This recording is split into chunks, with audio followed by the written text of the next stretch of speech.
அல்லாஹ்வுடைய தூதர் ஸல்லல்லாஹு அலைஹி வஸல்லம் அப்துல்லாஹ் இப்னு அப்பாஸை அழைத்து சொன்னார்கள், சிறுவரே, நான் சொல்வதை கவனத்தோடு கேள், சில வார்த்தைகளை கற்றுக் கொடுக்கிறேன்.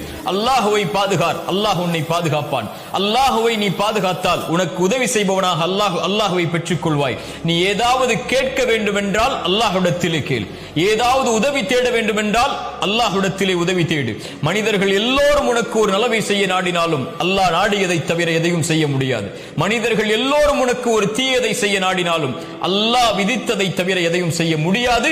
அல்லாஹ்வை அழை அப்துல்லாஹ் இப்னு அப்பாஸே என்று அல்லாஹ்வுடைய தூதர் ஸல்லல்லாஹு அலைஹி வஸல்லம் அந்த நபித்தோழரின் மூலமாக எமக்கு செய்தியை சொன்னார்கள். அல்லாஹ் ரப்புல் ஆலமீனை நபிமார்கள் அழைத்தார்கள். நபி நூஹ் அழைத்தார் அல்லாஹ்வை, நபி ஆதம் அழைத்தார் அல்லாஹ்வை, நபி இப்ராஹிம் அழைத்தார்கள் அல்லாஹ்வை, நபி மூசா அழைத்தார்கள் அல்லாஹ்வை, நபி யூனுஸ் அழைத்தார்கள் அல்லாஹ்வை, நபி யூசுப் அழைத்தார்கள் அல்லாஹ்வை. அல்லாஹ்வுடைய தூதர் ஸல்லல்லாஹு அலைஹி வஸல்லம் அவர்களும் தன்னுடைய வாழ்நாள் முழுக்க அழைத்தார்கள் அல்லாஹ்வை.